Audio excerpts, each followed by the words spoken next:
ਸਾਡੇ YouTube channel ਸਮਾਈਲਾ tutorials ਵਿੱਚ ਤੁਹਾਡਾ ਸਵਾਗਤ ਹੈ। ਜੇਕਰ ਤੁਸੀਂ ਅਜੇ ਤੱਕ ਸਾਡੇ ਇਸ ਚੈਨਲ ਨੂੰ ਸਬਸਕ੍ਰਾਈਬ ਨਹੀਂ ਕੀਤਾ ਹੈ ਤੇ ਕਿਰਪਾ ਕਰਕੇ ਇਸ ਨੂੰ ਸਬਸਕ੍ਰਾਈਬ ਜ਼ਰੂਰ ਕਰੋ। ਮੈਂ ਬ੍ਰਿਜਰਾਜ ਕੰਪਿਊਟਰ ਟੀਚਰ।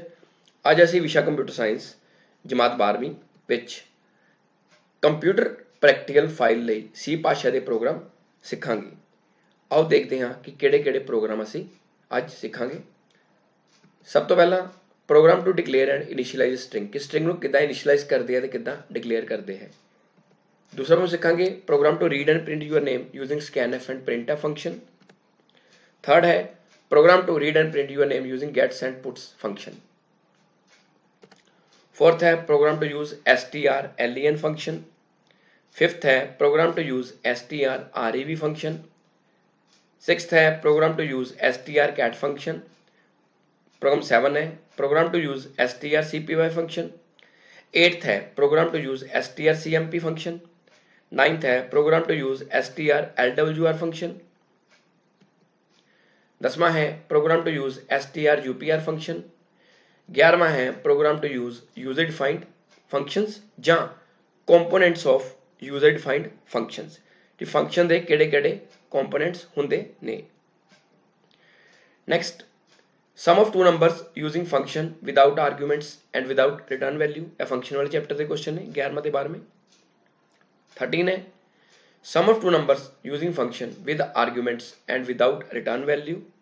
तो 14वां है sum of two numbers using function with arguments and with return value. ਇਹ ਜਿਹੜੇ ਪ੍ਰੋਗਰਾਮ ਤੁਹਾਨੂੰ ਕਰਾਵਾਂਗੇ ਇਹ ਪ੍ਰੋਗਰਾਮਸ ਤੇ ਜਿਹੜੇ ਥਿਉਰੀ ਦੇ ਲਿੰਕ ਨੇ ਉਹ ਤੁਹਾਨੂੰ ਨੀਚੇ ਡਿਸਕ੍ਰਿਪਸ਼ਨ ਬਾਕਸ ਵਿੱਚ मिल जाएंगे। आओ देखते हैं। स्ट्रिंग डैक्लरेशन ਅਤੇ स्ट्रिंग इनिशियलाइजेशन ਨੂੰ एक प्रोग्राम ਦੀ ਮਦਦ ਨਾਲ ਸਮਝਦੇ ਹਾਂ। Program to declare and initialise a string ਇਹਨੂੰ ਕੀ ਬੋਲਦੇ ਹੈ? ਇਸ ਲਾਈਨ ਨੂੰ ਬੋਲਦੇ ਹੈ ਕਮੈਂਟ ਲਾਈਨ।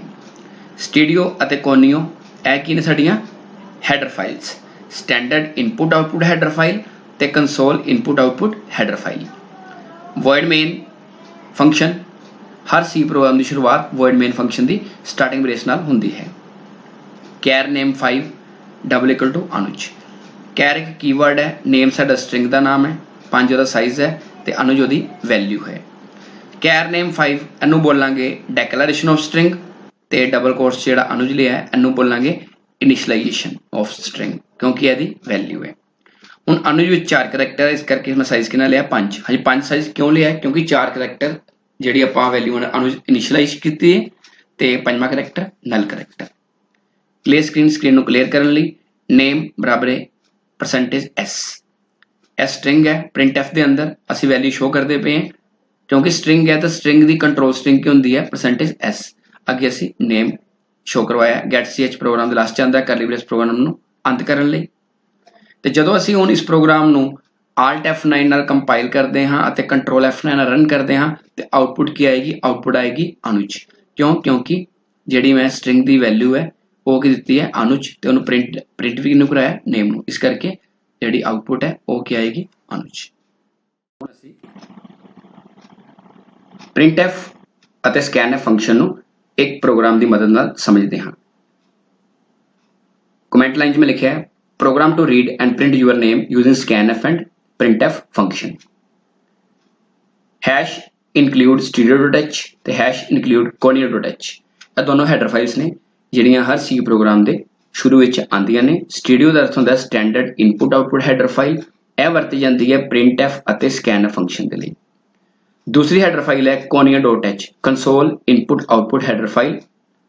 ਇਹ ਵਰਤੀ ਜਾਂਦੀ ਹੈ ਕਲੀਅਰ ਸਕਰੀਨ ਤੇ getch फंक्शन के लिए +1 तुसी ऑलरेडी पढ़ चुके हो तो +1 तुसी यह भी पढ़िया है कि हर C प्रोग्राम की शुरुआत वॉइड मेन फंक्शन के नाल हुंदी है तो उस तो बाद स्टार्टिंग करली ब्रेस की वरतों हुंदी है। इत्थे मैं डाटा टाइप डिक्लेयर किया कैर नेम 15। नेम एक स्ट्रिंग टाइप का वेरीएबल है जिहदे च असीं वध तो वध 15 करैक्टर स्टोर कर सकते हैं। क्लीयर स्क्रीन फंक्शन स्क्रीन को क्लीयर करने के काम आंदा है। printf enter name. scanf %s name.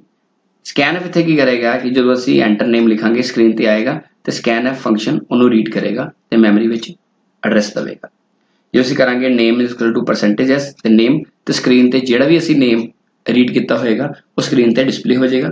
ਜਦੋਂ ਅਸੀਂ ਇਸ ਪ੍ਰੋਗਰਾਮ ਨੂੰ ਕੰਪਾਈਲ ਅਤੇ ਰਨ ਕਰਦੇ ਹਾਂ, C ਦਾ ਪ੍ਰੋਗਰਾਮ ਕੰਪਾਈਲ ਹੁੰਦਾ ਹੈ Alt+ F9 ਨਾਲ ਅਤੇ ਰਨ ਹੁੰਦਾ ਹੈ Ctrl+ F9 ਨਾਲ। ਮੈਂ ਲਿਖਿਆ ਐਂਟਰ ਨੇਮ ਸਮਾਈਲਾ। ਇਹਦਾ ਮਤਲਬ ਹੈ ਕਿ ਜਿਹੜੀ ਸਟ੍ਰਿੰਗ ਦੀ ਵੈਲਿਊ ਕੀ ਹੈਗੀ ਸਮਾਈਲਾ ਤੇ ਸਕਰੀਨ ਤੇ ਪ੍ਰਿੰਟ ਹੋ ਕੇ ਆ ਜਾਏਗਾ ਸਮਾਈਲਾ। ਸੇਮ ਪ੍ਰੋਗਰਾਮ ਨੂੰ ਅਸੀਂ ਦੁਬਾਰਾ ਰਨ ਕਰਦੇ ਹਾਂ। ਫਿਰ ਅਸੀਂ ਕੀਤਾ Alt F9 ਨਾਲ ਕੰਪਾਈਲ ਤੇ Ctrl F9 ਨਾਲ ਰਨ। ਹੁਣ ਲਿਖਿਆ ਐਂਟਰ ਨੇਮ, ਫਿਰ ਨੇਮ ਨੂੰ ਰੀਡ ਕੀਤਾ, ਨੇਮ ਕੀ ਲਿਖਿਆ ਬ੍ਰਿਜ ਰਾਜ। ਪਰ ਜਦੋਂ ਅਸੀਂ ਐਂਟਰ ਕਰਾਂਗੇ ਤੇ ਆਊਟਪੁੱਟ ਸਿਰਫ ਆਏਗੀ ਬ੍ਰਿਜ, ਰਾਜ ਨਹੀਂ ਆਏਗਾ। ਕਿਉਂ? ਕਿਉਂਕਿ ਮੈਂ ਜਦੋਂ ਤੁਹਾਨੂੰ ਸਕੈਨਫ ਫੰਕਸ਼ਨ ਪੜਾਇਆ ਸੀ ਤੇ ਉਹ 'ਚ ਦੱਸਿਆ ਸੀ ਕਿ ਸਕੈਨਫ ਫੰਕਸ਼ਨ ਕੀ ਹੈ, ਸਪੇਸ ਤੋਂ ਅਗਲੇ ਕਰੈਕਟਰ ਰੀਡ ਨਹੀਂ ਕਰਦਾ। ਇਹ ਸਕੈਨਫ ਫੰਕਸ਼ਨ ਦੀ ਦਿੱਕਤ ਹੈ। ਅਗਰ ਅਸੀਂ ਚਾਹੀਏ ਕਿ ਸਪੇਸ ਵਾਲਾ ਨੇਮ ਰੀਡ ਕਰਨਾ ਹੈ ਤੇ ਉਹਦੇ ਲਈ ਅਸੀਂ ਗੈਟਸ ਫੰਕਸ਼ਨ ਦੀ ਵਰਤੋਂ ਕਰਾਂਗੇ। ਹੁਣ ਅਸੀਂ ਗੈਟਸ ਅਤੇ ਪੁੱਟਸ ਫੰਕਸ਼ਨ ਨੂੰ ਇੱਕ ਪ੍ਰੋਗਰਾਮ ਦੇ ਨਾਲ ਸਮਝਦੇ ਹਾਂ। ਤੁਹਾਨੂੰ ਪਤਾ ਹੈ studio.h ਤੇ conio.h ਇਹ ਦੋ ਹੈਡਰ ਫਾਈਲਸ ਅਸੀਂ ਹਰ C ਪ੍ਰੋਗਰਾਮ 'ਚ ਲਗਾਉਂਦੇ ਹਾਂ। void main ਫੰਕਸ਼ਨ ਜਿਸ ਦੇ ਨਾਲ C ਭਾਸ਼ਾ ਦਾ ਪ੍ਰੋਗਰਾਮ ਸ਼ੁਰੂ ਹੁੰਦਾ ਹੈ। ਸਟਾਰਟਿੰਗ ਕਰਲੀ ਬ੍ਰੇਸ char name 15। ਇੱਥੇ ਇੱਕ ਮੈਂ ਸਟ੍ਰਿੰਗ ਡਿਕਲੇਅਰ ਕੀਤੀ ਹੈ ਨੇਮ, ਜਿਹਦਾ ਸਾਈਜ਼ ਕਿੰਨਾ ਹੈ 15। printf enter name, ਨੇਮ ਨੂੰ ਮੈਂ ਗੈਟਸ ਕਰਵਾਇਆ। ਜਿਸ ਤਰ੍ਹਾਂ ਅਸੀਂ scanf ਫੰਕਸ਼ਨ ਨਾਲ ਨੇਮ ਨੂੰ ਰੀਡ ਕੀਤਾ ਸੀ, ਉਸੇ ਤਰ੍ਹਾਂ ਇੱਥੇ ਹੁਣ ਅਸੀਂ ਗੈਟਸ ਫੰਕਸ਼ਨ ਨਾਲ ਰੀਡ ਕਰ ਰਹੇ ਹਾਂ। ਦੋਨਾਂ 'ਚ ਫਰਕ ਕੀ ਹੈ ਕਿ ਜਿਹੜਾ scanf ਫੰਕਸ਼ਨ ਹੈ ਉਹ ਇੱਕ ਫਾਰਮੈਟਡ ਇਨਪੁਟ ਫੰਕਸ਼ਨ ਹੈ ਤੇ ਗੈਟਸ ਫੰਕਸ਼ਨ ਇੱਕ ਅਨਫਾਰਮੈਟਡ ਇਨਪੁਟ ਫੰਕਸ਼ਨ ਹੈ। printf name, ਇੱਥੇ ਮੈਂ ਨੇਮ ਲਿਆ ਪਰ ਨੇਮ ਦੇ ਨਾਮ ਕੰਟਰੋਲ ਸਟ੍ਰਿੰਗ ਯੂਜ਼ ਨਹੀਂ ਕੀਤੀ ਕਿਉਂਕਿ ਇੱਥੇ ਮੈਂ ਪੁੱਟਸ ਯੂਜ਼ ਕੀਤਾ ਹੈ। ਕਿਉਂਕਿ ਜਿਹੜਾ ਪ੍ਰੋਗਰਾਮ ਹੈ ਇਹ ਗੈਟਸ ਅਤੇ ਪੁੱਟਸ ਫੰਕਸ਼ਨ ਦੀ ਮਦਦ ਨਾਲ ਅਸੀਂ ਬਣਾਇਆ ਹੈ। ਹੁਣ ਅਸੀਂ ਇਸ ਪ੍ਰੋਗਰਾਮ ਨੂੰ ਕੰਪਾਈਲ ਅਤੇ ਰਨ ਕਰਕੇ ਦੇਖਦੇ ਹਾਂ। ਮੈਂ ਪ੍ਰੋਗਰਾਮ ਨੂੰ Alt F9 ਨਾਲ ਕੰਪਾਈਲ ਕੀਤਾ ਅਤੇ Ctrl F9 ਨਾਲ ਰਨ ਕੀਤਾ। ਮੈਂ ਸਟ੍ਰਿੰਗ ਲਿਖੀ ਐਂਟਰ ਨੇਮ ਬ੍ਰਿਜ ਰਾਜ, ਨੇਮ ਆ ਗਿਆ ਬ੍ਰਿਜ ਰਾਜ। ਜਦੋਂ ਅਸੀਂ ਸੇਮ ਪ੍ਰੋਗਰਾਮ ਨੂੰ scanf ਫੰਕਸ਼ਨ ਨਾਲ ਚਲਾਇਆ ਸੀ ਤੇ ਉਹਨੇ ਸਿਰਫ ਬ੍ਰਿਜ ਰੀਡ ਕੀਤਾ ਸੀ, ਰਾਜ ਰੀਡ ਨਹੀਂ ਸੀ ਕੀਤਾ। ਕਿਉਂਕਿ ਜਿਹੜਾ scanf ਫੰਕਸ਼ਨ ਹੈ ਉਹ ਸਪੇਸ ਤੋਂ ਅਗਲੇ ਕਰੈਕਟਰ ਰੀਡ ਨਹੀਂ ਕਰਦਾ, ਬਟ ਜਿਹੜਾ ਗੈਟਸ ਫੰਕਸ਼ਨ ਹੈ ਇਸ ਦਾ ਬੈਨੀਫਿਟ ਹੈ ਕਿ ਇਹਦੇ ਵਿੱਚ ਜਿਹੜੀ ਅਸੀਂ ਸਪੇਸ ਵਾਲੀ ਸਟ੍ਰਿੰਗ ਹੈ ਉਸਨੂੰ ਵੀ ਰੀਡ ਕਰ ਸਕਦੇ ਹਾਂ। ਹੁਣ ਅਸੀਂ ਇਸ ਫੰਕਸ਼ਨ ਨੂੰ ਇੱਕ ਪ੍ਰੋਗਰਾਮ ਦੀ ਮਦਦ ਨਾਲ ਸਮਝਦੇ ਹਾਂ। studio ਅਤੇ conio.h ਇਹ ਦੋ ਹੈਡਰ ਫਾਈਲਾਂ ਅਸੀਂ ਹਰ ਪ੍ਰੋਗਰਾਮ 'ਚ ਵਰਤਦੇ ਹਾਂ ਜਦੋਂ ਕੋਈ C ਦਾ ਪ੍ਰੋਗਰਾਮ ਬਣਾਉਂਦੇ ਹਾਂ। string.h ਅਸੀਂ ਉਦੋਂ ਵਰਤਾਂਗੇ ਜਦੋਂ ਅਸੀਂ ਕਿਸੇ ਵੀ ਕਿਸਮ ਦੇ string handling ਫੰਕਸ਼ਨ ਦੀ ਵਰਤੋਂ ਕਰਾਂਗੇ। void main C ਪ੍ਰੋਗਰਾਮ ਦੀ ਸ਼ੁਰੂਆਤ ਇਸ ਫੰਕਸ਼ਨ ਤੋਂ ਹੁੰਦੀ ਹੈ। ਸਟਾਰਟਿੰਗ ਕਰਲੀ ਬ੍ਰੇਸ ਸਾਨੂੰ ਚਾਹੀਦੀ ਹੁੰਦੀ ਹੈ। char name 20, char ਇੱਕ ਕੀਵਰਡ ਹੈ, ਨੇਮ ਸਟ੍ਰਿੰਗ ਹੈ ਤੇ 20 ਉਹਦਾ ਸਾਈਜ਼ ਹੈ। ਜਦੋਂ ਅਸੀਂ char ਦੇ ਨਾਲ ਸਕੁਏਅਰ ਬ੍ਰੈਕਟ ਲਗਾ ਕੇ ਸਾਈਜ਼ ਲਗਾ ਦਈਏ ਤੇ ਉਹ ਕੀ ਬਣ ਜਾਂਦਾ ਹੈ ਸਟ੍ਰਿੰਗ। int l, ਇੱਕ l ਵੇਰੀਏਬਲ ਲਿਆ ਜਿਹਦੇ ਵਿੱਚ ਮੈਂ ਲੈਂਥ ਸਟੋਰ ਕਰਾਂਗਾ, ਜਿਹੜਾ ਵੇਰੀਏਬਲ ਅਸੀਂ ਲਵਾਂਗੇ। clr scr ਕਲੇ ਸਕਰੀਨ ਐਂਟਰ ਨੇਮ, ਨੇਮ ਨੂੰ ਮੈਂ ਗੈਟਸ ਕੀਤਾ। ਇੱਥੇ ਅਸੀਂ scanf ਵੀ ਵਰਤ ਸਕਦੇ ਹਾਂ, ਬਟ ਮੈਂ ਗੈਟਸ ਕਿਉਂ ਵਰਤਿਆ ਕਿਉਂਕਿ ਆਪਾਂ ਕਈ ਵਾਰੀ ਸਪੇਸ ਵਾਲਾ ਨੇਮ ਵੀ ਲੈਣਾ ਹੁੰਦਾ, ਇਸ ਕਰਕੇ ਮੈਂ scanf ਦੀ ਜਗ੍ਹਾ ਗੈਟਸ ਵਰਤਿਆ। l = strlen name, ਇਹਦਾ ਮਤਲਬ ਹੈ ਕਿ ਨੇਮ ਦੀ ਜੋ ਵੀ ਲੈਂਥ ਹੋਏਗੀ ਉਹ ਕਿਹਦੇ 'ਚ ਆ ਜਾਏਗੀ l ਵੇਰੀਏਬਲ 'ਚ, ਤੇ l ਮੈਂ ਡਿਕਲੇਅਰ ਕੀਤਾ ਹੈ ਇੰਟੀਜਰ ਟਾਈਪ ਦਾ। ਅੱਗੇ ਰਿਜ਼ਲਟ =%d, ਹੁਣ ਤੇ %d ਕਿਉਂ ਲਿਆ ਕਿਉਂਕਿ ਇੰਟੀਜਰ ਦੀ ਕੰਟਰੋਲ ਸਟ੍ਰਿੰਗ ਕੀ ਹੁੰਦੀ ਹੈ %d, ਇੱਥੇ ਮੈਂ ਲਿਆ l ਮਤਲਬ ਹੈ ਕਿ ਜਿਹੜੀ ਵੀ ਆਪਾਂ ਸਟ੍ਰਿੰਗ ਰੀਡ ਕਰਾਵਾਂਗੇ ਗੈਟਸ ਫੰਕਸ਼ਨ ਦੀ ਮਦਦ ਨਾਲ ਉਹਦੀ ਲੈਂਥ ਹੈ ਸ਼ੋ ਕਰੇਗਾ। ਮੈਂ ਪ੍ਰੋਗਰਾਮ ਨੂੰ ਕੰਪਾਈਲ ਕਰਦਾ, ਮੈਂ ਲਿਖਿਆ Alt F9 ਨਾਲ ਕੰਪਾਈਲ ਕਰਦਾ ਤੇ Ctrl F9 ਨਾਲ ਰਨ ਕਰਦਾ। ਮੈਂ ਲਿਖਿਆ ਐਂਟਰ ਨੇਮ, ਨੇਮ ਕੀ ਲਿਖਿਆ ਅਨੁਜ, ਤੇ ਅਨੁਜ 'ਚ ਕਿੰਨੇ ਕਰੈਕਟਰ ਹੈਗੇ ਹੈ 4 ਤੇ ਇਹਦੀ ਲੈਂਥ ਕਿੰਨੀ ਆ ਗਈ 4। ਇਸੇ ਤਰ੍ਹਾਂ ਇੱਕ ਐਗਜ਼ਾਮਪਲ ਹੋਰ ਦੇਖਦੇ ਹਾਂ। Alt F9 ਨਾਲ ਦੁਬਾਰਾ ਪ੍ਰੋਗਰਾਮ ਨੂੰ ਕੰਪਾਈਲ ਕੀਤਾ ਤੇ Ctrl F9 ਨਾਲ ਦੁਬਾਰਾ ਰਨ ਕੀਤਾ। ਮੈਂ ਲਿਖਿਆ ਐਂਟਰ ਨੇਮ ਬ੍ਰਿਜ ਰਾਜ, ਬ੍ਰਿਜ ਰਾਜ 'ਚ ਤੇ 7 ਕਰੈਕਟਰ ਹੈ ਬਟ ਇੱਥੇ ਆਨਸਰ 8 ਕਿਉਂ ਆ ਰਿਹਾ, ਕਿਉਂਕਿ ਬ੍ਰਿਜ ਅਤੇ ਰਾਜ ਜਿਹੜੀ ਸਪੇਸ ਹੈ ਉਹ ਇਹਨੂੰ ਇੱਕ ਕਰੈਕਟਰ ਮੰਨ ਕੇ ਚਲੇਗਾ, ਇਸ ਕਰਕੇ ਆਨਸਰ ਕੀ ਆਇਆ 8।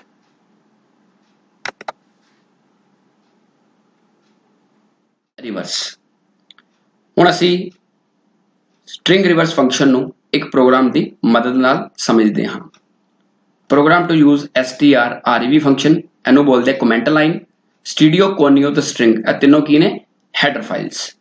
इस तो पहला ਜਿਹੜੇ ਅਸੀਂ ਪ੍ਰੋਗਰਾਮ ਕੀਤੇ ਸੀ ਪਿਛਲੇ ਚੈਪਟਰਸ ਦੇ ਵਿੱਚ ਅਸੀਂ ਸਟੂਡੀਓ ਤੇ ਕੋਨਿਓ ਵਰਤਦੇ ਸੀ ਬਟ ਹੁਣ ਇਸ ਚੈਪਟਰ 'ਚ ਅਸੀਂ string.h ਵਰਤਾਂਗੇ ਕਿਉਂਕਿ ਜਿਹੜੇ string ਫੰਕਸ਼ਨ ਹੈ ਉਹਨਾਂ ਦੇ ਲਈ string.h ਹੈਡਰ ਫਾਈਲ ਮਸਟ ਹੈਗੀ ਹੈ ਰਿਕੁਆਇਰਡ ਹੈ ਹਰ C ਪ੍ਰੋਗਰਾਮ ਦੀ ਸ਼ੁਰੂਆਤ ਮੇਨ ਫੰਕਸ਼ਨ ਤੋਂ ਹੁੰਦੀ ਹੈ ਇਸ ਕਰਕੇ ਮੈਂ ਕੀ ਲਗਾਇਆ void main char str20 ਇੱਥੇ ਮੈਂ string ਡਿਕਲੇਅਰ ਕੀਤੀ ਹੈ str ਜਿਹਦਾ ਸਾਈਜ਼ ਵੱਧ ਤੋਂ ਵੱਧ ਕਿੰਨਾ ਹੋ ਸਕਦਾ ਹੈ 20 clear skin ਫੰਕਸ਼ਨ ਯੂਜ਼ ਕੀਤਾ ਹੈ ਉਸ ਤੋਂ ਬਾਅਦ printf enter value of str ਕਿ ਕੰਪਿਊਟਰ ਤੁਹਾਡੇ ਕੋਲੋਂ str ਦੀ ਵੈਲਿਊ ਪੁੱਛੇਗਾ gets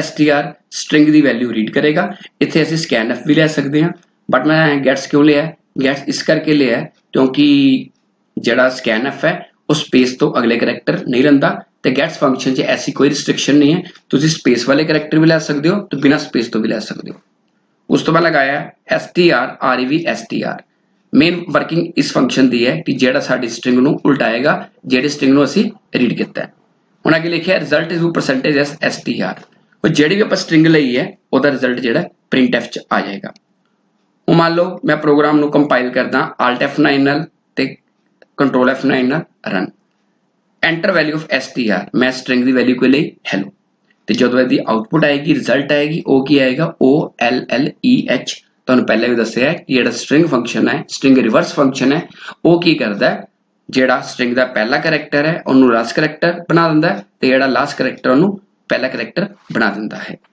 ਫੰਕਸ਼ਨ ਨੂੰ ਇੱਕ ਪ੍ਰੋਗਰਾਮ ਦੀ ਮਦਦ ਨਾਲ ਸਮਝਦੇ ਹਾਂ program to use strcat function ਇਹ ਕਮੈਂਟ ਲਾਈਨ ਹੈ stdio.h conio.h ਤੇ string.h ਇਹ ਤਿੰਨੋਂ ਹੈਡਰ ਫਾਈਲਸ ਨੇ ਤੁਹਾਨੂੰ ਪਹਿਲੇ ਵੀ ਦੱਸ ਚੁੱਕੇ ਹਾਂ ਕਿ ਜਦੋਂ ਅਸੀਂ ਕੋਈ ਸਟ੍ਰਿੰਗ ਫੰਕਸ਼ਨ ਕਰਾਂਗੇ ਤੇ ਉਹਦੇ ਵਿੱਚ ਸਾਨੂੰ string.h ਹੈਡਰ ਫਾਈਲ ਐਡ ਕਰਨੀ ਪਵੇਗੀ C ਪ੍ਰੋਗਰਾਮ ਦੀ ਸ਼ੁਰੂਆਤ ਹਮੇਸ਼ਾ void main ਫੰਕਸ਼ਨ ਤੋਂ ਹੁੰਦੀ ਹੈ ਤੇ ਨਾਲ ਕਰਲੀ ਬ੍ਰੇਸਿਸ ਤੋਂ char fname ਤੇ char lname 2020 ਜਿਹੜਾ char fname ਹੈ ਇਹ ਮੈਂ ਇੱਕ ਵੇਰੀਏਬਲ ਹੈ ਸਟ੍ਰਿੰਗ ਟਾਈਪ ਦਾ ਫਸਟ ਨੇਮ ਦੇ ਲਈ lname ਲਾਸਟ ਨੇਮ ਦੇ ਲਈ ਕਿਉਂਕਿ ਮੈਂ strcat ਫੰਕਸ਼ਨ ਯੂਜ਼ ਕਰ ਲਾਂਗਾ ਤੇ strcat ਫੰਕਸ਼ਨ ਦੇ ਅੰਦਰ ਸਾਨੂੰ ਦੋ ਸਟ੍ਰਿੰਗਸ ਦੀ ਜ਼ਰੂਰਤ ਪੈਣੀ ਹੈ clear skin function skin ਨੂੰ clear ਕਰਨ ਲਈ output screen ਨੂੰ enter first name gets fname ਮੈਂ first name ਰੀਡ ਕੀਤਾ ਫਿਰ enter last name gets lname ਫਿਰ last name ਨੂੰ ਰੀਡ ਕੀਤਾ ਤੁਸੀਂ gets ਦੀ ਜਗ੍ਹਾ ਤੇ scanf ਵੀ ਵਰਤ ਸਕਦੇ ਹੋ strcat fname, lname ਹੁਣ ਇਹ ਫੰਕਸ਼ਨ ਕੀ ਕਰੇਗਾ ਫਸਟ ਨੇਮ ਤੇ ਲਾਸਟ ਨੇਮ ਦੋਨਾਂ ਨੂੰ ਕੰਬਾਈਨ ਕਰ ਦੇਵੇਗਾ ਜਦੋਂ ਅਸੀਂ ਰਿਜ਼ਲਟ ਸ਼ੋ ਕਰਾਂਗੇ ਅਸੀਂ ਸਿਰਫ ਕੀ ਦਾਂਗੇ fname ਅਸੀਂ lname ਨਹੀਂ ਲਵਾਂਗੇ fname ਲਾਵਾਂਗੇ ਉਹ fname ਕਿਉਂ ਲੈ ਰਹੇ ਹਾਂ ਕਿਉਂਕਿ fname, lname ਮੈਂ strcat ਫੰਕਸ਼ਨ 'ਚ ਵਰਤਿਆ ਤੇ ਇਹ ਦੋਨਾਂ ਨੂੰ ਕੰਬਾਈਨ ਕਰ ਰਿਹਾ ਤੇ ਜਦੋਂ ਆਪਾਂ fname ਲਵਾਂਗੇ ਤੇ ਆਟੋਮੈਟਿਕਲੀ ਜਿਹੜਾ strcat ਫੰਕਸ਼ਨ ਹੈ lname ਨੂੰ ਇਹਦੇ ਲਾਸਟ ਵਿੱਚ ਜੋੜ ਦੇਗਾ ਇਹਦੇ ਵਿੱਚ ਇੱਕ ਗੱਲ ਦਾ ਧਿਆਨ ਰੱਖਣਾ ਹੈ ਕਿ ਜਦੋਂ ਤੁਸੀਂ string concat ਯੂਜ਼ ਕਰੋਗੇ ਤੇ ਦੋਨਾਂ ਸਟ੍ਰਿੰਗ ਦਾ ਜਿਹੜਾ ਸਾਈਜ਼ ਹੈਗਾ ਮਿਲਾ ਕੇ 20 ਤੋਂ ਵੱਧ ਨਹੀਂ ਹੋਣਾ ਚਾਹੀਦਾ ਅਦਰਵਾਈਜ਼ ਓਵਰਫਲੋ ਦੀ ਕੰਡੀਸ਼ਨ ਆ ਸਕਦੀ ਹੈ ਤੇ ਆਉਟਪੁੱਟ ਗਲਤ ਹੋ ਸਕਦੀ ਹੈ ਇਸ ਲਈ ਸਾਈਜ਼ ਜਿਹੜਾ ਸਟ੍ਰਿੰਗ ਦੇ ਅਕੋਰਡਿੰਗਲੀ ਸੈੱਟ ਕਰਨਾ ਹੈ ਹੁਣ ਅਸੀਂ ਇਸ ਪ੍ਰੋਗਰਾਮ ਨੂੰ ਰਨ ਕਰਕੇ ਦੇਖਦੇ ਹਾਂ ਕੰਪਾਈਲ ਕਰਕੇ ਦੇਖਦੇ ਹਾਂ alt F9 ਨਾਲ ਕੰਪਾਈਲ ਕੀਤਾ ਤੇ ਕੰਟਰੋਲ F9 ਨਾਲ ਰਨ ਕੀਤਾ ਮੈਂ ਲਿਖਿਆ enter first name Anuj enter last name Kumar ਤੇ ਜਦੋਂ ਹੁਣ ਆਏਗਾ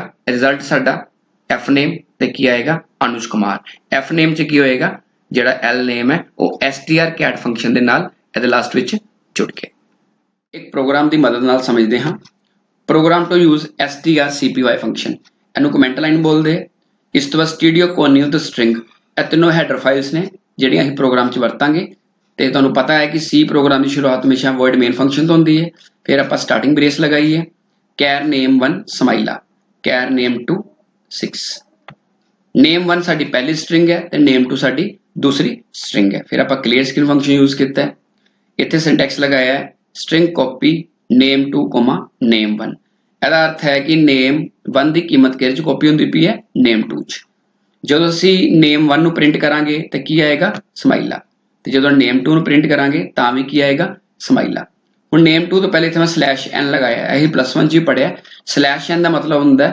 ਨੈਕਸਟ ਲਾਈਨ ਜਾਂ ਨਿਊ ਲਾਈਨ ਕਿਉਂਕਿ ਜੇ ਅਸੀਂ /n ਨਹੀਂ ਲਗਾਵਾਂਗੇ ਤੇ ਜਿਹੜੀ ਕੀਮਤ ਹੈ name2 ਸਟ੍ਰਿੰਗ ਦੀ ਉਹ ਵੀ ਸੇਮ ਲਾਈਨ 'ਚ ਆ ਜਾਏਗੀ ਇਸ ਕਰਕੇ /n ਲਗਾਇਆ ਹੁਣ ਅਸੀਂ ਇਸ ਪ੍ਰੋਗਰਾਮ ਨੂੰ alt F9 ਨਾਲ ਕੰਪਾਈਲ ਕਰਕੇ ਦੇਖਦੇ ਹਾਂ ਅਤੇ ਕੰਟਰੋਲ F9 ਨਾਲ ਰਨ ਕਰਕੇ ਦੇਖਦੇ ਹਾਂ ਹੁਣ ਦੇਖੋ ठीक साडे सामने नजर आ गया कि नेम 1 च ते पहले समाइला सी लेकिन नेम 2 च भी समाइला आ गया क्योंकि ਅਸੀਂ ਇਹ 'ਚ ਕੀ ਕੀਤਾ स्ट्रिंग कॉपी फंक्शन यूज किया एक प्रोग्राम की मदद नाल समझते हाँ program to use strcmp function this is called comment line studio conio ते स्ट्रिंग ये तीनों हैडर फाइल्स ने तुहानू पहले भी काफ़ी बार दस चुके हाँ वॉइड मेन सी प्रोग्राम की शुरुआत करली ब्रेस भी चाहिए है कैर नेम ते कैर नेम 1 इत्थे मैं दो स्ट्रिंग्स लईआं ने एक नेम ते एक नेम 1 क्योंकि तुहानू पहले दस चुके हैं कि स्ट्रिंग कंपेयर फंक्शन च सानू दो स्ट्रिंग्स की जरूरत होती है इंट x एक वेरिएबल में कंपैरिजन ले लिया है clr scr clear screen enter name सब तो पहला मैं पहली स्ट्रिंग नेम नू गेट्स करवाया उस तो बाद एंटर नेम फिर गेट्स नेम 1 ते नेम नू गेट्स करवाया इहदी जगह तां स्कैन फंक्शन भी यूज कर सकते हैं इत्थे लिखिया मैं x equal to strcmp name comma name 1 इत्थे स्ट्रिंग कंपेयर फंक्शन नेम ते नेम 1 दोनों को कंपेयर करेगा कि दोनों सेम है या अलग अलग है इत्थे x लिया है ते x इंटीजर टाइप है ਜਿਹੜਾ ਚੈੱਕ ਕਰੇਗਾ ਕਿ ਕੀ ਦੋਨਾਂ ਦਾ ਕੰਪੈਰੀਜ਼ਨ ਕਰਕੇ 0 ਆਂਦਾ ਜਾਂ ਨਹੀਂ ਆਂਦਾ ਹੁਣ ਤੁਸੀਂ ਸੋਚਦੇ ਹੋਵੋਗੇ ਇੱਥੇ ਮੈਂ ਡਬਲ ਇਕੁਅਲ ਟੂ ਕਿਉਂ ਲਗਾਇਆ ਸੀ ਲੈਂਗੁਏਜ ਵਿੱਚ ਦੋ ਤਰ੍ਹਾਂ ਦੇ ਇਕੁਅਲ ਟੂ ਯੂਜ਼ ਹੁੰਦੇ ਨੇ ਸਿੰਗਲ ਤੇ ਡਬਲ ਜਿਹੜਾ ਸਿੰਗਲ ਇਕੁਅਲ ਟੂ ਹੈ ਉਹਦਾ ਮਤਲਬ ਹੁੰਦਾ ਵੈਲਿਊ ਅਸਾਈਨ ਕਰਨਾ ਤੇ ਜਿਹੜਾ ਡਬਲ ਇਕੁਅਲ ਟੂ ਹੈ ਇਹਦਾ ਮਤਲਬ ਹੁੰਦਾ ਵੈਲਿਊ ਨੂੰ ਕੰਪੇਅਰ ਕਰਨਾ ਜੇਕਰ ਦੋਨੋਂ ਸਟ੍ਰਿੰਗ ਸੇਮ ਹੋਣਗੀਆਂ ਤਾਂ printf ਚ ਮੈਸੇਜ ਆਏਗਾ ਆਊਟਪੁੱਟ ਸਕਰੀਨ 'ਚ ਬੋਥ ਸਟ੍ਰਿੰਗਸ ਆਰ ਸੇਮ अगर दोनों ਵੱਖ-ਵੱਖ ने तो मैसेज आएगा both strings are not same ਹੁਣ ਅਸੀਂ प्रोग्राम ਨੂੰ alt F9 ਨਾਲ कंपाइल करके देखते हैं ਤੇ control F9 ਨਾਲ रन करके देखते हैं ਜਦੋਂ प्रोग्राम चलता है printf सब तो पहले चलेगा enter name मैं name gets कराया ਤੇ ਕੀ enter ਕੀਤਾ अनुज ਉਸ ਤੋਂ ਬਾਅਦ enter name 1 ਹੁਣ name 1 ਨੂੰ gets कराया ਉਹ ਵੀ ਕੀ ਕੀਤਾ अनुज ਹੁਣ देख सकते हो कि दोनों strings same ਹੈਗੀਆਂ ਨੇ same ਦਾ ਮਤਲਬ ਹੈ ਕਿ दोनों small letter 'ਚ ਲਿਖੀਆਂ ने इस करके आंसर क्या आएगा बोथ स्ट्रिंग्स आर सेम इस प्रोग्राम को दोबारा रन करके देखते हैं alt F9 नाल कंपाइल किया कंट्रोल F9 रन किया एंटर नेम हुण मैं नेम की कीमत की लई अनुज ते एंटर नेम 1 गैट्स किया की लिया अनुज हुण दोनों देख सकते हो कि अनुज का ए जिहड़ा पहली स्ट्रिंग विच कैपिटल है ते दूसरी स्ट्रिंग विच स्मॉल है तुहानू पहले भी पता है कि जिहड़ा कैपिटल ए है ਉਹਦਾ ਕੋਡ ਹੁੰਦਾ ਹੈ 65 ਤੇ ਸਮਾਲ ਇਹਦਾ ਕੀ ਹੁੰਦਾ ਹੈ 97 ਇੱਥੇ ਤੁਸੀਂ ਦੇਖ ਸਕਦੇ ਹੋ ਕਿ ਸ਼ੁਰੂਆਤ ਦੇ ਵਿੱਚ ਹੀ ਫਰਕ ਆ ਗਿਆ ਦੋਨਾਂ ਦੀ ਕੀਮਤ 'ਚ ਇਸ ਕਰਕੇ ਮੈਸੇਜ ਕੀ ਆਏਗਾ both strings are not same ਮਦਦ ਨਾਲ ਸਮਝਦੇ ਹਾਂ program to use strlwr function ਇਸ ਲਾਈਨ ਨੂੰ ਕਮੈਂਟ ਲਾਈਨ ਬੋਲਦੇ ਸਟੂਡੀਓ ਕੋਨੀਓ ਤੇ ਸਟ੍ਰਿੰਗ ਇਹ ਤਿੰਨੋਂ ਕੀ ਨੇ header files void main function तुहानू पता है कि सी प्रोग्राम की शुरुआत हमेशा मेन फंक्शन तो होती है स्टार्टिंग करली ब्रेस उस तो बाद कैर नेम 6 समाइला नेम साडी स्ट्रिंग है 6 ਉਹਦਾ साइज है तो समाइला की है साडी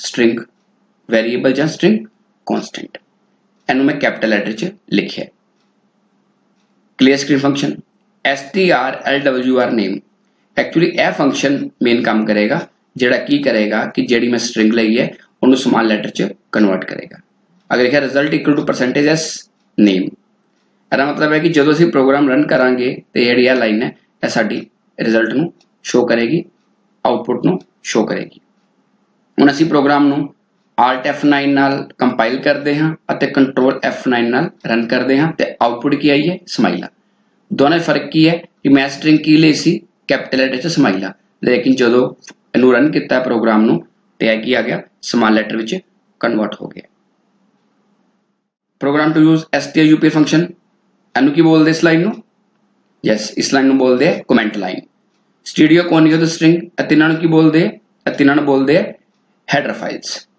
ਵॉइड ਮੇਨ ਕਿਸ ਕੰਮ ਆਂਦਾ ਹੈ प्रोग्राम ਦੀ ਸ਼ੁਰੂਆਤ ਕਰਨ ਲਈ ਫਿਰ ਸਟਾਰਟਿੰਗ ਕਰਲੀ ਬ੍ਰੇਸ ਚਾਹੀਦੀ ਹੈ कैर नेम 6 समाइला ਹੁਣ ਇੱਥੇ समाइला ਮੇਰੀ ਕੀ ਹੈ स्ट्रिंग ਦੀ ਵੈਲਿਊ ਤੇ नेम की है string clear screen strupr name यह फंक्शन की करेगा strupr नेम कि जेडी मैं स्ट्रिंग ली है उन्होंने कैपिटल लेटर च कन्वर्ट करेगा मतलब कि समाइला जो स्मॉल लेटर च ली है तो यह फंक्शन कैपिटल लेटर च कन्वर्ट कर देगा printf result equal to percentage S name percentage S तुहानू फिर दस देना चाहना कि परसेंटेज एस आपां कदों लैंदे हां जदों स्ट्रिंग टाइप वैल्यू दी वैल्यू नू प्रिंट कराना होवे ते हुण असीं इस प्रोग्राम नू Alt F9 ਨਾਲ ਕੰਪਾਈਲ ਕਰਦੇ ਹਾਂ ਅਤੇ Control F9 ਨਾਲ ਰਨ ਕਰਦੇ ਹਾਂ ਤਾਂ ਤੁਸੀਂ ਰਿਜ਼ਲਟ ਦੇਖ ਰਹੇ ਹੋ ਕਿ ਸਮਾਈਲਾ ਕਿਹਦੇ ਚ ਆ ਗਿਆ, ਕੈਪੀਟਲ ਚ, ਜਦ ਕਿ ਜਦੋਂ ਮੈਨੂੰ ਡਿਕਲੇਅਰ ਕੀਤਾ ਸੀ ਤੇ ਕਿਹਦੇ ਚ ਲਿਆ ਸੀ, ਸਮਾਲ ਕੇਸ ਵਿੱਚ।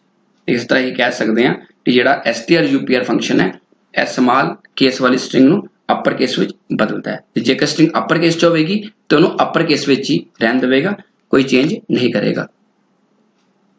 ਲਿਖਿਆ ਕੰਪੋਨੈਂਟਸ ਆਫ ਫੰਕਸ਼ਨ, ਇਹਨੂੰ ਕੀ ਬੋਲਦੇ ਹੈ, ਇਹਨੂੰ ਬੋਲਦੇ ਹੈ ਕਮੈਂਟ ਲਾਈਨ ਜਾਂ ਡਾਕੂਮੈਂਟੇਸ਼ਨ ਸੈਕਸ਼ਨ। ਸਟੂਡੀਓ H ਤੇ ਕੋਨੀਅਰ H ਇਹ ਦੋਨੋਂ ਕੀ ਨੇ, ਹੈਡਰ ਫਾਈਲਸ ਜਿਹੜੀਆਂ ਹਰ ਪ੍ਰੋਗਰਾਮ ਦੀ ਸ਼ੁਰੂਆਤ 'ਚ ਦੇਣੀਆਂ ਪੈਂਦੀਆਂ ਨੇ। ਹੁਣ ਦੇਖੋ ਮੈਂ ਲਿਖਿਆ void ab void xy, ਇਹ ਕੀ ਹੈਗਾ, ਫੰਕਸ਼ਨ ਡੈਕਲੇਰੇਸ਼ਨ। ਮੈਨੂੰ ਕਮੈਂਟ ਲਾਈਨ ਨਾਲ ਲਿਖ ਛੜਿਆ ਤੁਹਾਨੂੰ ਸਮਝਾਉਣ ਲਈ, ਇਹ ਆਪਸ਼ਨਲ ਹੈਗਾ, ਚਾਹੇ ਤੁਸੀਂ ਲਗਾਓ ਚਾਹੇ ਨਾ ਲਗਾਓ। ਇਹਦਾ ਮਤਲਬ ਹੈ ਕਿ ਮੈਂ ਦੋ ਫੰਕਸ਼ਨ ਡਿਕਲੇਅਰ ਕੀਤੇ ਨੇ, ਇੱਕ ਦਾ ਨਾਮ ਰੱਖਿਆ ab, ਇੱਕ ਦਾ ਰੱਖਿਆ xy। ਇਹ ਦੋਨੋਂ यूजर डिफाइंड फंक्शन मैं डिक्लेयर किए ने। void main clear screen, एक बार मैं लिखा है ab, ए की है फंक्शन कॉल। तो दसिया कि जो मेन फंक्शन के अंदर असं फंक्शन यूज करते हैं वो की बन जाता फंक्शन कॉल। फिर लिखा printf, this is example of function, /n लगाया, /n तो पता कि न्यू लाइन पर जाने अगर असी /n ना लगाइए तो सारी आउटपुट एक ही लाइन में आ सकती है। फिर xy फंक्शन असी कॉल किया, फिर लिखा वेलकम, फिर ab फंक्शन कॉल किया, फिर एंड ऑफ प्रोग्राम लिखा, फिर xy लिखा। हुण इत्थे देख रहे हो कि हाले तक मैं फंक्शन के दो कंपोनेंट्स इंट्रोड्यूस कराए हैं, एक डेक्लेरेशन ते एक कॉल। जदों तुहाडी फंक्शन की लास्ट मेन फंक्शन की करली ब्रेस खत्म हो जाएगी, उस तो बाद असीं की डिफाइन करना है, फंक्शन डेफिनेशन। ये देखो मैं फंक्शन लिया void ab, इहनूं कमेंट लाइन फंक्शन डेफिनेशन दिता, तुहानूं पहले भी दस्सिया कि कमेंट लाइन ऑप्शनल हुंदी है। ਇਹਦੇ अंदर मैं स्टार स्टार सिंबल लिखता 15 वारी, तुसीं जिन्नी वारी मर्जी लिख सकते हो, कोई लिमिट नहीं हैगी, जिन्ने स्क्रीन ते आ सकते हैं। तो xy फंक्शन है, ये मैं printf च की लिखा ##15 वारी। हुण जदों असीं इस प्रोग्राम नूं रन करांगे तो तुहानूं पता है कि प्रोग्राम साडा हमेशा मेन फंक्शन तो रन हुंदा है। void main करली ब्रेस क्लीयर स्क्रीन, सब तो पहले स्क्रीन क्लीयर हो जाएगी। ab फंक्शन जो आया है तो ab फंक्शन ने जंप करके चले जाना है फंक्शन डेफिनेशन ते। तो फंक्शन डेफिनेशन दे विच किहड़ी लाइन लिखी दी है, स्टार स्टार वाली। ਇਹਦਾ मतलब होएगा कि ਜਦੋਂ ਅਸੀਂ प्रोग्राम ਨੂੰ कंपाइल करांगे, Alt F9 ਨਾਲ कंपाइल करांगे, Control F9 ਨਾਲ रन करांगे, तो ਅਸੀਂ ਕੀ ਦੇਖਾਂਗੇ कि ਜਦੋਂ ab फंक्शन चलेगा तो की होएगा, ਇਹਦੀ जगह ਤੇ ਕਿਹੜੀ लाइन रिप्लेस हो जाएगी, स्टार वाली। इस तरह लाइन आ जाएगी। फंक्शन खत्म, ab फंक्शन खत्म, फिर दोबारा मेन च आ गया। ਹੁਣ ਇੱਥੇ लिखा है this is an example of function, /n लगाया, इस करके नैक्सट लाइन च की आ जाएगा, this is an example of function. उस तो बाद लिखा है xy, जो xy लिखा है तो की होएगा, हुण फंक्शन इत्थों जंप करके जाएगा फंक्शन डेफिनेशन xy कोल। तो xy दे अंदर किहड़ी लाइन लिखी है, यस ## वाली। तो इसदा मतलब है कि जदों हुण xy फंक्शन का रेफरेंस आया है तो असीं फंक्शन नूं जदों चलावांगे तो की आएगा, # वाली लाइन जिहड़ी 15 वारी और रिपीट हो जाएगी। फंक्शन खत्म हो गया, दोबारा मेन च वापस आ गया। हुण मेन च की लिखा है वेलकम, हुण की आएगा वेलकम, यस। हुण की आ गया ab, दोबारा फंक्शन जिहड़ा ab है डेफिनेशन को जाएगा तो किहड़ी फंक्शन वैल्यू बुला रहा हुण, स्टार स्टार वाली। तो इसदा मतलब है कि हुण ab की जगह तो फिर की आ जाएगा, स्टार स्टार। हुण ab खत्म हो गया, दोबारा मेन च वापस आया, तो हुण की लिखा है एंड ऑफ प्रोग्राम। हुण किहड़ी लाइन आएगी, एंड ऑफ प्रोग्राम। और लास्ट विच की है xy, दोबारा xy फंक्शन कॉल होएगा, तो xy फंक्शन च किहड़ी लाइन लिखी दी है, ## वाली, तो 15 वारी की आ जाएगा ##। फंक्शन की करता है, साडी समस्या नूं डुप्लीकेसी नूं खत्म करता है। देखो स्टार मैं एक बारी लिखा इत्थे, लेकिन आया कितनी बारी है, 2 बारी, क्यों फंक्शन 2 बारी कॉल किया है। तो हैश भी एक बारी लिखा है, कितनी बारी आया, 2 बारी। तो सिंपल अर्थ च कह सकते हैं कि जेकर सानूं किसी चीज़ नूं बार बार रिपीट करना होवे जां प्रोग्राम की लेंथ घटानी होवे, असीं की यूज़ करते हैं, फंक्शन। तो लास्ट गेट ch तो क्लोजिंग ब्रेस फंक्शन का, इहदे नाल की हो जाएगा, फंक्शन का अंत हो जाएगा।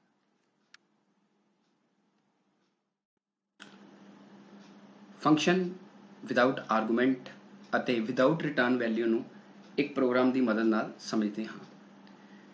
इत्थे मैं प्रोग्राम बनाया तो कमेंट लाइन लिखा है sum of 2 numbers using function without arguments and without return value. मतलब कि यह प्रोग्राम असीं की करांगे, सम ऑफ 2 नंबर्स करांगे तो किहड़ी कैटेगरी यूज़ की है, फर्स्ट कैटेगरी कि विदाउट आर्गूमेंट तो विदाउट रिटर्न वैल्यू।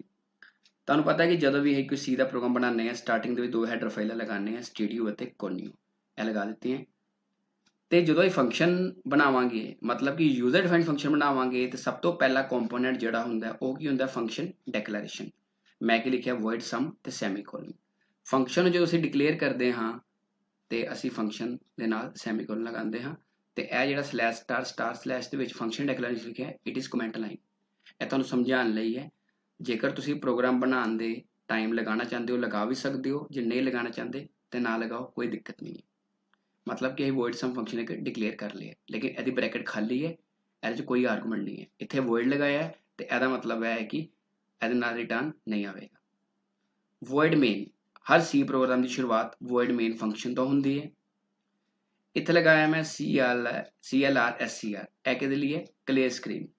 ਹੁਣ ਇੱਥੇ ਲਿਖਿਆ ਸਮ ਜੋ ਲਿਖਿਆ ਹੈ ਇਹ ਕੀ ਬਣ ਗਿਆ ਹੈ ਤੇ ਫੰਕਸ਼ਨ ਕੋਲ ਹੈ ਲੇਕਿਨ ਕੀ ਬਣ ਗਿਆ ਕੋਲਿੰਗ ਫੰਕਸ਼ਨ। ਕੋਲਿੰਗ ਫੰਕਸ਼ਨ ਦਾ ਮਤਲਬ ਹੁੰਦਾ ਹੈ ਕਿ ਕੋਲਿੰਗ ਫੰਕਸ਼ਨ ਜਾਂਦਾ ਹੈ ਕਿਹਦੇ ਕੋਲ ਕਾਲਡ ਫੰਕਸ਼ਨ ਕੋਲ ਤੇ ਉੱਥੇ ਜੋ ਵੀ ਵੈਲਿਊ ਹੁੰਦੀ ਹੈ ਉਹਨੂੰ ਵਾਪਸ ਕਿੱਥੇ ਲੈ ਕੇ ਆਂਦਾ ਹੈ ਮੇਨ ਫੰਕਸ਼ਨ ਦੇ ਅੰਦਰ।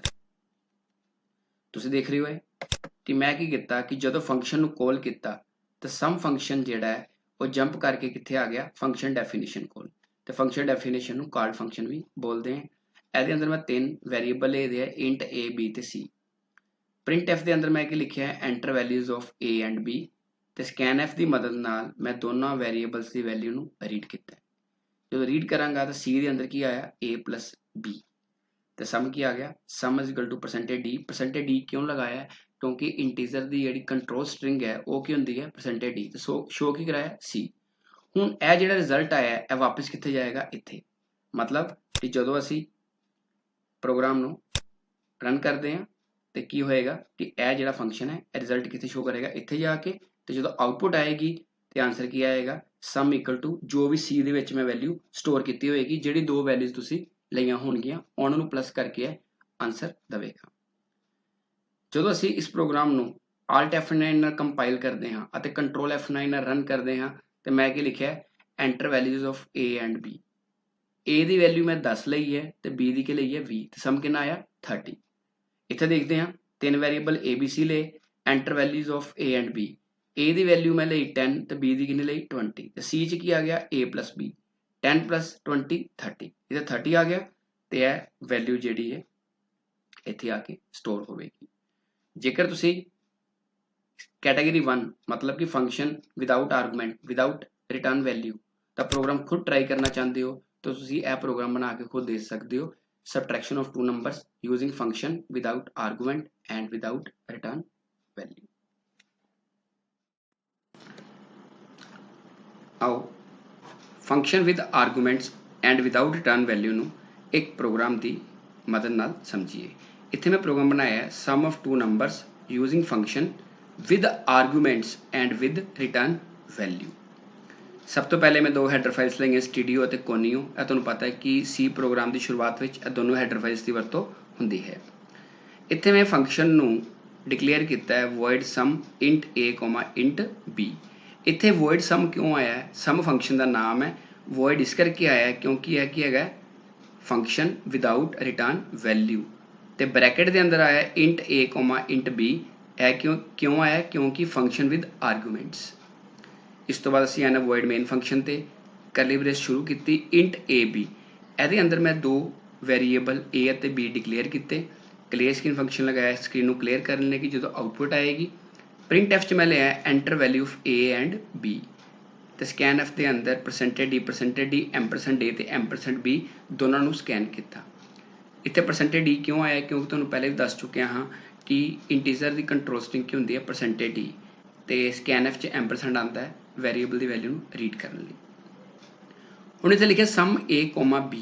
ਇਹ ਜਿਹੜਾ a, b ਹੈ ਇਹ ਦੋਨੋਂ ਕੀ ਹੈਗੇ ਨੇ ਇਹ ਦੋਨੋਂ ਹੈਗੇ ਨੇ ਐਕਚੁਅਲ ਆਰਗੂਮੈਂਟਸ ਤੇ sum ਕੀ ਹੈਗਾ ਫੰਕਸ਼ਨ ਦਾ ਨਾਮ ਤੇ ਪੂਰੀ ਦਾ ਪੂਰਾ ਕੀ ਹੈਗਾ ਕੋਲਿੰਗ ਫੰਕਸ਼ਨ ਤੇ ਕੋਲਿੰਗ ਫੰਕਸ਼ਨ ਕਿੱਥੇ ਜਾਏਗਾ ਕੋਲਿੰਗ ਫੰਕਸ਼ਨ ਡਾਟਾ ਲੈਣ ਲਈ ਜਾਏਗਾ ਕਾਲਡ ਫੰਕਸ਼ਨ ਕੋਲ।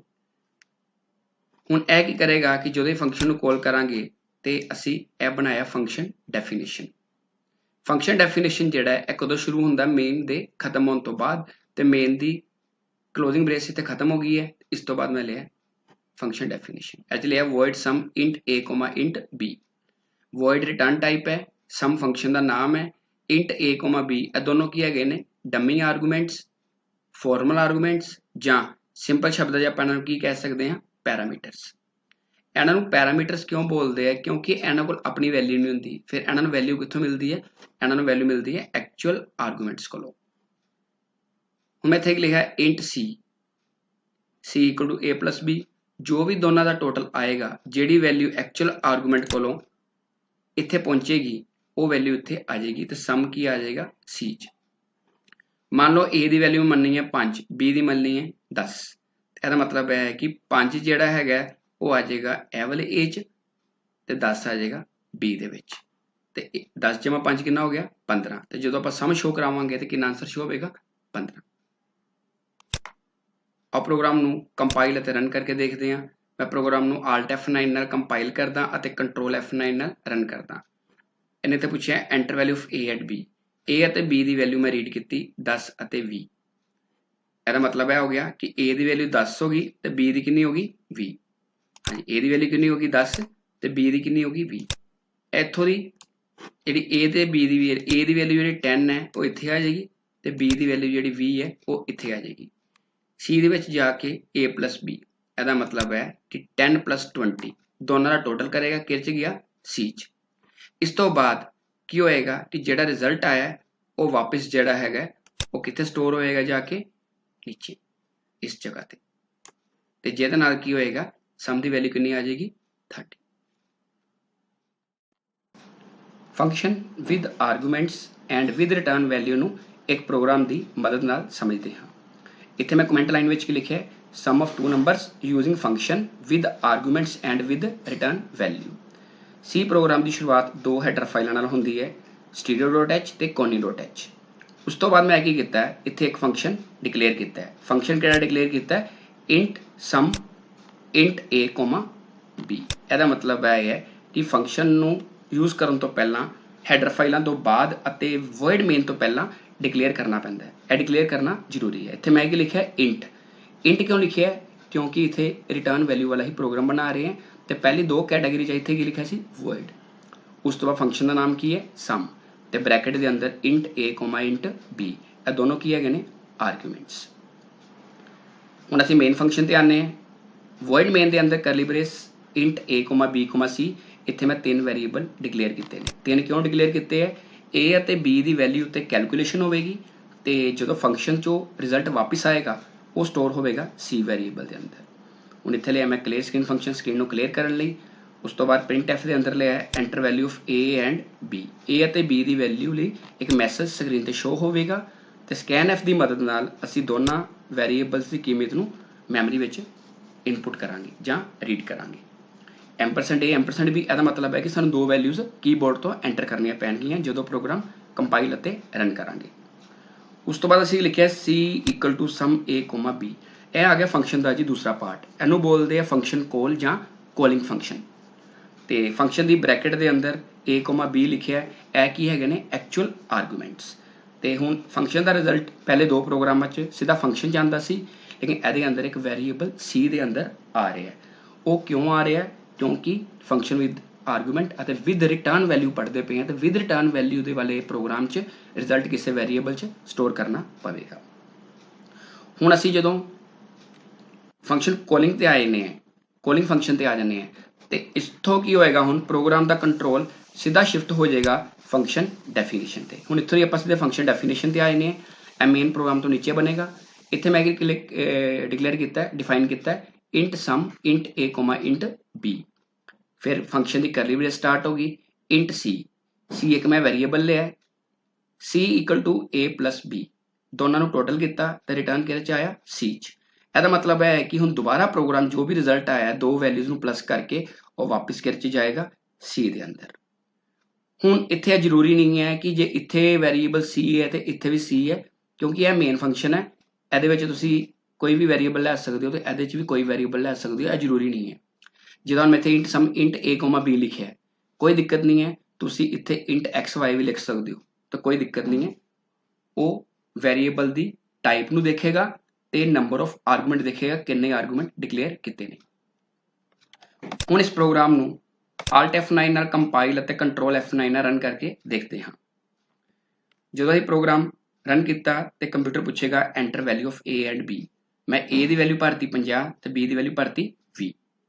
ਹੁਣ ਇੱਥੇ A ਦੀ ਵੈਲਿਊ ਹੋ ਗਈ 50 ਤੇ B ਦੀ ਕਿੰਨੀ ਹੋ ਗਈ 20। ਇਹ ਜੰਪ ਕਰਕੇ ਸਿੱਧਾ ਆ ਜਾਏਗਾ ਇਸ ਜਗ੍ਹਾ ਤੇ। ਇਹ ਦੋਨੋਂ ਕੀ ਨੇ? ਪੈਰਾਮੀਟਰਸ। ਇਹਨੂੰ ਪੈਰਾਮੀਟਰ ਬੋਲਦੇ ਆ, ਡੰਮਿੰਗ ਆਰਗੂਮੈਂਟ ਬੋਲਦੇ ਆ ਜਾਂ ਫਾਰਮਲ ਆਰਗੂਮੈਂਟਸ ਬੋਲਦੇ ਆ। ਇਹਦਾ ਮਤਲਬ ਹੈ ਕਿ ਇੱਥੇ A ਦੀ ਵੈਲਿਊ ਹੋ ਗਈ 50 ਤੇ B ਦੀ ਕਿੰਨੀ ਹੋ ਗਈ 20। ਤੇ ਹੁਣ 50 ਜਮਾ 20 ਕਿੰਨਾ ਹੋ ਗਿਆ 70। C ਚ ਆ ਗਿਆ 70 ਤੇ ਵਾਪਸ ਜਦੋਂ C ਚ ਵੈਲਿਊ ਸਟੋਰ ਹੋਏਗੀ ਕਿੰਨੀ ਹੋਏਗੀ 70 ਤੇ ਸਮ ਇਜ਼ ਪਰਸੈਂਟੇਜ ਡੀ ਕਰਾਂਗੇ ਤੇ ਸਮ ਕਿੰਨਾ ਆਏਗਾ 70। ਜੇਕਰ ਤੁਹਾਡੀ ਕੋਈ ਕੁਐਰੀ, ਕੁਐਸਚਨ ਜਾਂ ਸੁਜੈਸ਼ਨ ਹੈ ਤਾਂ ਕਮੈਂਟ ਸੈਕਸ਼ਨ ਵਿੱਚ ਜ਼ਰੂਰ ਦੱਸਣਾ। ਅਤੇ ਜੇਕਰ ਤੁਸੀਂ ਅਜੇ ਤੱਕ ਮੇਰੇ ਇਸ YouTube ਚੈਨਲ ਨੂੰ ਲਾਈਕ ਅਤੇ ਸਬਸਕ੍ਰਾਈਬ ਨਹੀਂ ਕੀਤਾ ਹੈ ਤਾਂ ਕਿਰਪਾ ਕਰਕੇ ਇਸ ਨੂੰ ਲਾਈਕ ਅਤੇ ਸਬਸਕ੍ਰਾਈਬ ਜ਼ਰੂਰ ਕਰੋ ਅਤੇ ਬੈਲ ਆਈਕਨ ਨੂੰ ਪ੍ਰੈਸ ਕਰਨਾ ਨਾ ਭੁੱਲੋ ਤਾਂ ਜੋ ਤੁਹਾਨੂੰ ਮੇਰੀਆਂ ਨਵੀਆਂ ਵੀਡੀਓਜ਼ ਦੀ ਨੋਟੀਫਿਕੇਸ਼ਨ ਮਿਲਦੀ ਰਹੇ। ਧੰਨਵਾਦ।